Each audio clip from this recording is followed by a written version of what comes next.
Sink को पानी से भरेंगे और नल को खुला छोड़ देते हैं। बॉल को जेट के नीचे रखेंगे और देखते हैं कि ये कितनी तेजी से घूमना शुरू करता है। और यदि हम जेट को बॉल की तरफ मारेंगे तो फ्लो में बहेगा। अब हम इस धागे से बांधते हैं, जेट में फिर से लॉन्च करेंगे। ऐसा लगता है कि ये एक छड़ी है, लेकिन सही दिशा में खींचकर हम अभी भी इसे बाहर खींच सकते हैं। यदि आपकी टेबल टेनिस गेंद थोड़ी पेंच गई है तो इसे सीधा करने के लिए कुछ सेकंड के लिए उबलते पानी में रखना सही होगा। देखिए कैसे गेंद अपने मूल आकार में लौट आई है। हम इसका फिर से उपयोग कर सकते हैं। और अगर आप पानी को उबाल नहीं सकते हैं तो बस उखड़ी हुई गेंद पर एक लाइटर जला सकते हैं, लेकिन कुछ दूरी पर, ताकि ये छेद न कर दे। आसानी से कई सेकंड्स में मूल आकार और ओरिजिनल बाउंसिंग कैपेसिटी दोनों उसके पास लौटती है, बिल्कुल नए जैसे। मैक्सिमम पावर पर हेयर ड्रायर चालू करेंगे और गेंद को एयर फ्लो में रखेंगे। वो ऊपर और नीचे करते हुए हवा में तैरने लगता है। यदि आप हेयर ड्रायर को झुकाते हैं तो ये भी प्रवाह में रहता है। एक दूसरी गेंद को जोड़ेंगे और अब वे दोनों तैर रहे हैं।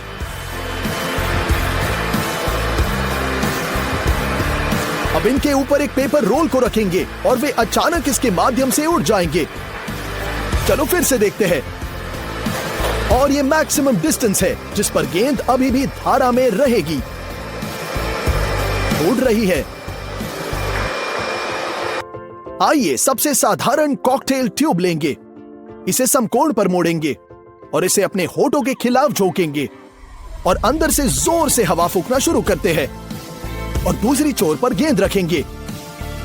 देखिए कितने तेजी से घूम रहा है। टाइम केवल आपके लंग कैपेसिटी पर निर्भर करती है। और अब यही ट्रिक करेंगे, बल्कि फनल के साथ। हम इसमें गेंद को रखते हैं, गेंद घूमने लगती है। भले ही लंबे समय तक न हो, ये जितना दिखता है उससे कहीं ज्यादा कठिन है। गिर गया। लेकिन अगर आप सिर्फ हेयर ड्रायर पर इस तरह से फेनल चिपकाते हैं तो बहुत आसानी से ये ट्रिक हो सकती है। देखिए ये डिवाइस कितना सक्षम है। गेंद को दूर मत छोड़िएगा, इसे जितना संभव हो उतना करीब रखें और ये अविश्वसनीय गति से घूमना शुरू कर देता है ना अमेजिंग?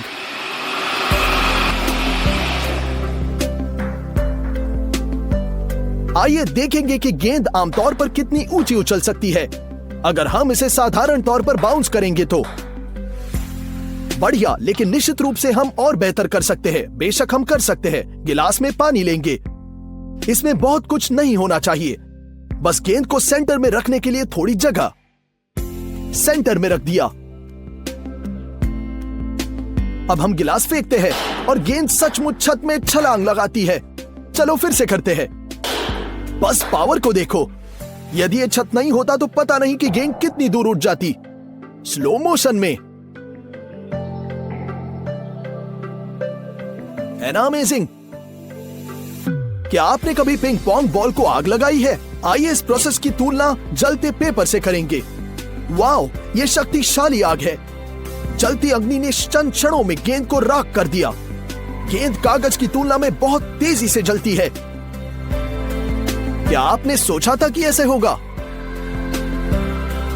और राख हो चुकी है। बहुत ही तेजी से जल गई।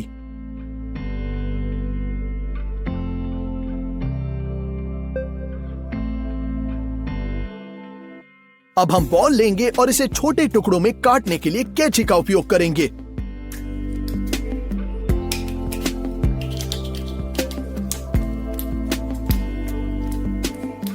फिर हमें पन्नी की एक छोटी शीट की आवश्यकता होगी। हम इस शीट के अंदर गेंद के टुकड़े डालते हैं, ऐसे।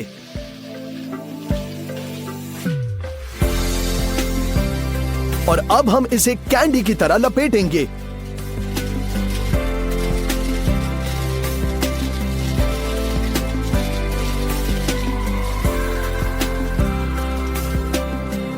फिर पन्नी की एक और परत और पोटली जैसे बांधेंगे।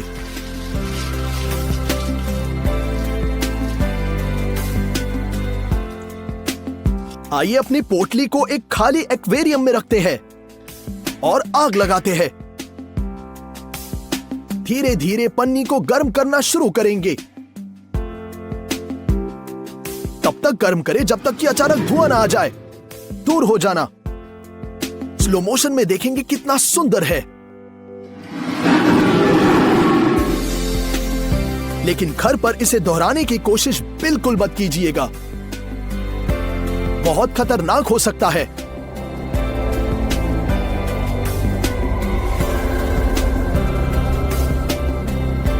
हाँ, ऐसे लग रहा है जैसे कि एक्वेरियम में वास्तविक फ्लेम थ्रोइंग ड्रैगन आ गया है। हालांकि कभी कभी आपको आग के फ्लेम के बजाय स्मोक बलो फिर से दोहराते हैं। हम गेंद डालते हैं। सबसे पहले ये बस तैरती है और फिर डिफॉर्मेशन शुरू होती है। ये जितनी बड़ी होती है, गेंद उतनी ही ऊंची जाती है। अंत में फ्लो से बाहर गिर जाती है। बिल्कुल ऐसे। एक बार फिर करेंगे।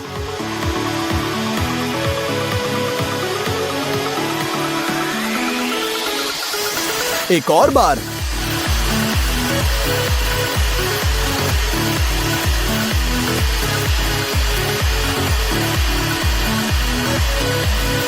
यही कहानी है। डिफॉर्मेशन जितना मजबूत होगा, गेंद उतनी ही ऊंची होगी।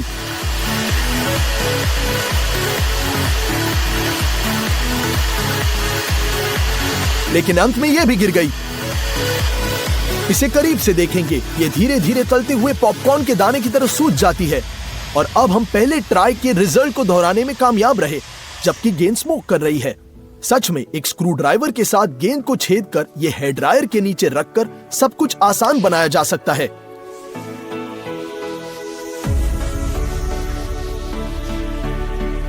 अब हम इसे पिघलाना शुरू कर देंगे।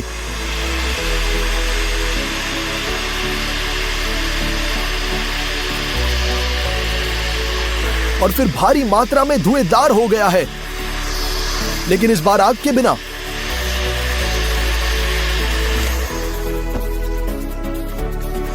आइए फिर से ट्राई करते हैं। हम हेयर ड्रायर को स्क्रू ड्राइवर के परपेंडिकुलर रखते हैं और प्रोसेस तेजी से आगे बढ़ती है।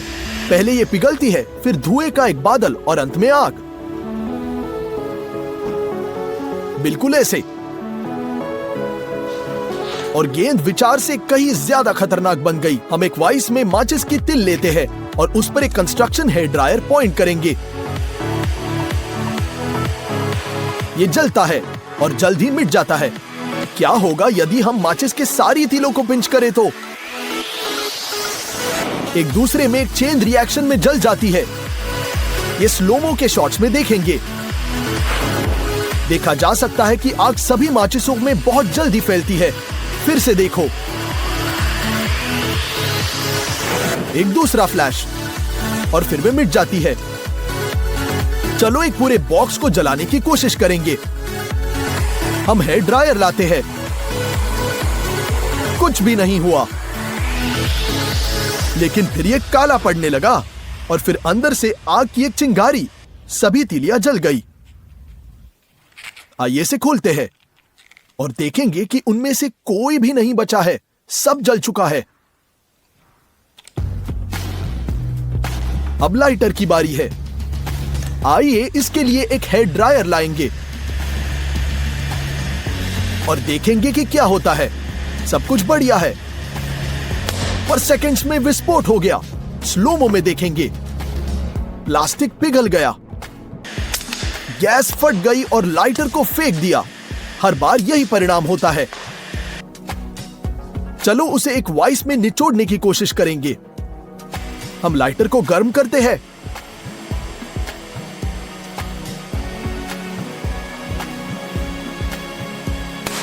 ये हुआ विस्फोट। फिर एक और। लेकिन अंत में गैस सिर्फ लाइटर से वाष्पित हो जाती है। दूसरे ट्राई में वही रिजल्ट। जब कोई गैस नहीं बचती तो प्लास्टिक पिघलने लगता है। दुर्भाग्य से आग लगाना संभव नहीं था। वही हो रहा है। गैस वाष्पित होने के बाद प्लास्टिक फिर से पिघल रहा है।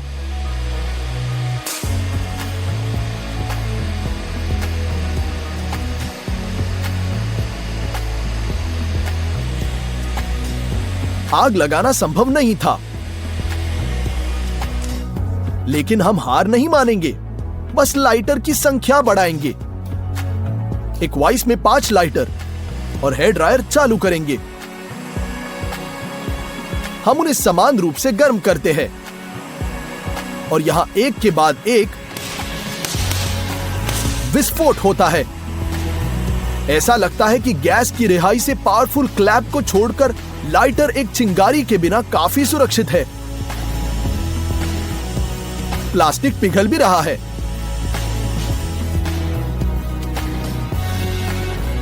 कुछ भी नहीं हुआ, सिर्फ पिघल गया।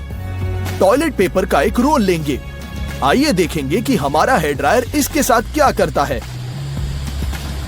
वीडियो को तेज करना होगा क्योंकि प्रोसेस बिल्कुल स्लो थी।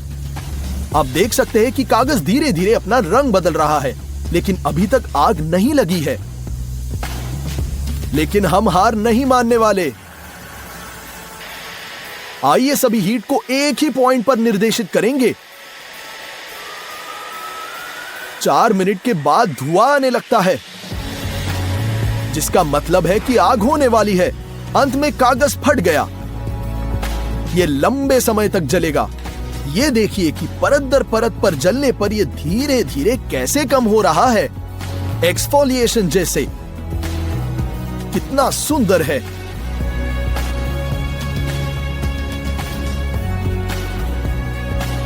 बेहतर होगा कि हम कांच की गिलास से ऑक्सीजन को हटाकर इसे बाहर निकाल दे तो, लेकिन सीन बहुत दिलचस्प निकला। आइए कोला का एक कैन लेंगे और उसके बगल में पूरे पावर के साथ ड्रायर लगाएंगे। इसे कुछ समय तक इंतजार करना होगा। यहां तक कि कंस्ट्रक्शन हेयर ड्रायर भी इसे इतनी जल्दी गर्म नहीं कर पाता है। बहुत समय लगेगा। लगभग 5.5 मिनट के बाद जार अंत में अंदर लेता है, या बल्कि फट जाता है। लिक्विड बाहर निकलता है, ऊपरी भाग को फाड़ देता है। स्लोमो में इस फाउंटेन को देखो, क्या शक्तिशाली स्प्लैश है। फोम लगभग छत तक बढ़ गया और अब ये स्मोक कर रहा है।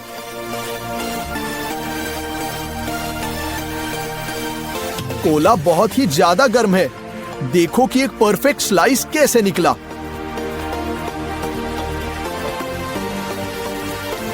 ठीक है, अब कांच की बोतल पर जाएंगे, हेयर ड्रायर लगाएंगे और देखेंगे। जैसा कि आप देख सकते हैं, हीटिंग के दौरान कोला की मात्रा बढ़ने लगी। 8.5 मिनट के बाद हमें अंत में रिजल्ट मिल गया। कोला का एक विशाल फाउंटेन कॉर्क को खटखटाते हुए बोतल से बाहर निकलता है। देखो स्लोमो में कैसे दिखता है। फोम छत को मार चुका है और सभी स्टूडियो में बिखर गया है। फवारा वास्तव में बहुत बड़ा निकला, फिर यह कोले की बारिश में बदल गया। हो रही है ना कोले की बारिश। ये देखो, छत तक पहुंचा।